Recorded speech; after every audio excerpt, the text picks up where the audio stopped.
வணக்கம் மக்களே. தஞ்சாவூர் பக்கத்துல பட்டுக்கோட்டை. இந்த பட்டுக்கோட்டை பக்கத்துல ஒரு கிராமம். அந்த கிராமத்துல ஒரு பொண்ணு, அதுக்கு பக்கத்து கிராமத்துல ஒரு பையன். ரெண்டு பேருமே மாற்று சமுதாயத்தை சேர்ந்தவங்க அப்படின்னு சொல்லப்படுது. ரெண்டு பேருமே பள்ளிக்கூடம், காலேஜ் இது வரைக்கும் ஃப்ரெண்டா பழகி அதுக்கப்புறம் லவ் பண்ணிடும் செஞ்சிருக்கிறாங்க. ரெண்டு பேருமே திருப்பூர்ல போய் வேலைக்கும் போயிருக்கிறாங்க. திடீர்னு கல்யாணம் பண்ணணும்னு ஆசை வந்துருச்சு. கல்யாணம் பண்ணணும் அப்படின்னு பார்த்தா பெண்ணு வீட்டுல எதிர்ப்பு. மாற்று சமுதாயத்தை சேர்ந்த பையனை கல்யாணம் பண்ணக்கூடாது அப்படின்னு வீட்டுக்கு தெரியாம கல்யாணம் பண்ணிட்டாங்க. பல்லடம் போலீஸ்ல பெண்ணுடைய பெற்றோர் போய் புகார் சொல்லியிருக்கிறாங்க.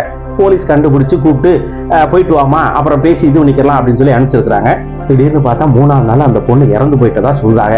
என்னன்னு போலீஸ் விசாரிச்சப்ப அக்கம் பக்கத்துல இருக்க சொல்லிட்டாங்க, மாற்று சமுதாயத்தை சேர்ந்த பையனை கல்யாணம் பண்ணதுனாலதான் ஆணவ கொலை பண்ணிட்டாங்க போல் இருக்கு அப்படின்னு ஒரு அரச புரசலா பேச்சு இருக்கு அப்படின்னு சொல்றாங்க. போலீஸ் இன்னும் விசாரிச்சுட்டு தான் இருக்கு. எப்படி உண்மை வரப்புன்னு தெரியல. காதலுக்கு நிறைய விஷயங்கள் எதிர்ப்பா இருக்கு. ஆனா இந்த ஆணவ கொலை கொஞ்சம் மனசை உழுக்கிற மாதிரிதான் இருக்கு. எப்ப